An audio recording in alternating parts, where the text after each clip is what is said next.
법률사무소 AL 사건 승소 사례. 제목 민사 손해배상 사건 승소. 1사건 발생 개요 1원, 피고는 모두 수산물 매매업을 하는 회사인데 A는 피고 회사의 직원으로 근무하면서 수산물 매매 업무를 담당하다가 2013년 1월경부터 원고를 위하여 수산물 매매 업무를 수행하였고 2013년 5월 공식적으로 피고 회사에서 퇴사 처리되었다.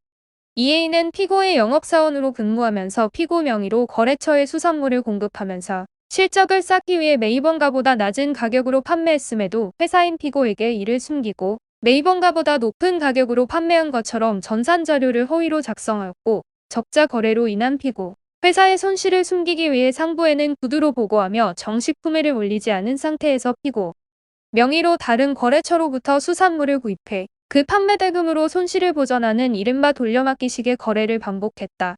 3A는 2013년 1월에서 4월경 원고에게 B, C, D 회사로부터 수산물을 매수하여 원고가 지정하는 이 회사로 납품하겠다고 말하였고 원고는 이를 믿고 B, C, D에 총 2억 7천만 원을 송금하였다.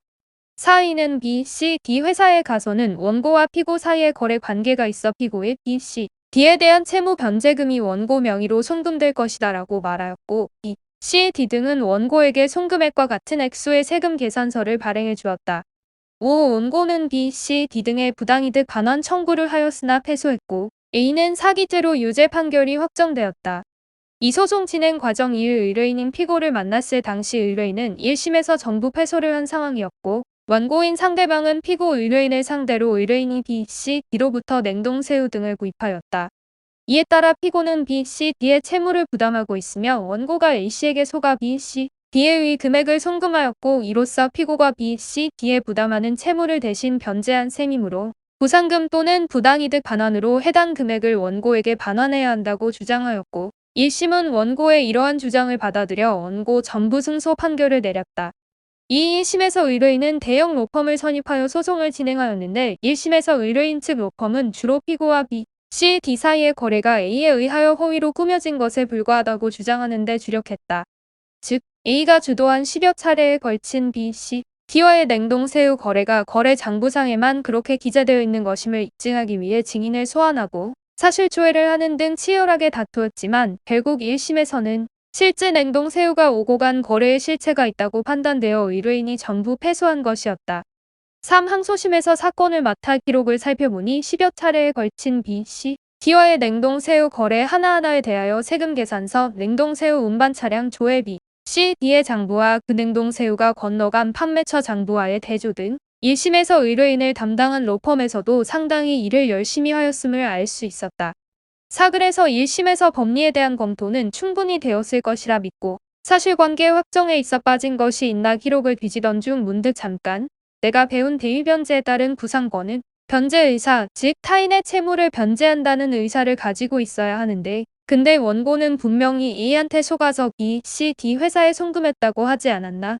그럼 이건 의뢰인이 실제로 B, C, D의 채무를 부담하는지와 상관없이 무조건 기각되어야 하는 거 아닌가? 라는 생각이 들었다.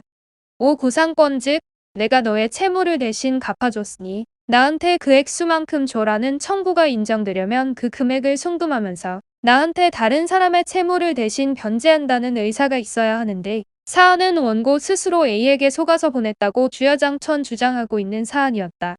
따라서 의뢰인인 피고가 B, C, D에게 실제 채무를 부담하고 있었는지에 대해 판단할 필요조차 없이 구상권 청구는 기각되어야 하는 청구였다.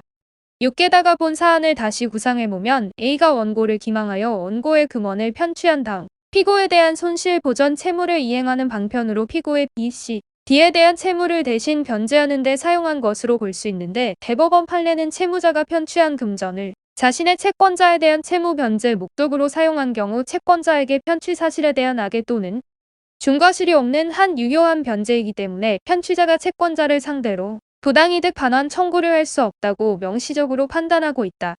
7. 즉 누가 내 돈을 사기쳐서 자기 빚을 갚는 데 사용했다고 하더라도 받을 빚을 받은 채권자가 사기친 사실을 알거나 중대한 과실로 모든 것이 아니라면 채권자에게 그 돈을 돌려달라고 할 수 없다는 법리다.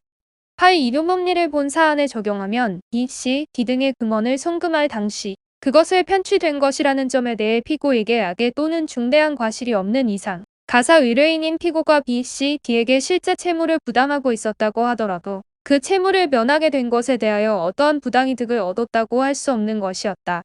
3사건 결과 우리 측은 항소심에서 이러한 법리를 집중적으로 주장하였고 항소심 재판부는 1심에서 그렇게 치열한 다툼이 벌어졌던 냉동새우 거래의 실체 여부에 관하여 판단조차 하지 않은 채 1심 판결을 완전히 뒤집고 원고의 청구를 전부 기각하는 의뢰인 전부 승소 판결을 내렸다. 법원은 피고는 제1심 공동피고와 공동하여 원고에게 2억 6,883만 5,200원 및 이에 대하여 이 사건 소장 부분 송달, 다음 날부터 제1심 판결 선고일까지 연 5%, 그 다음 날부터 다 갚는 날까지 연 15%의 비율로 계산한 돈을 지급하라고 판결하였다.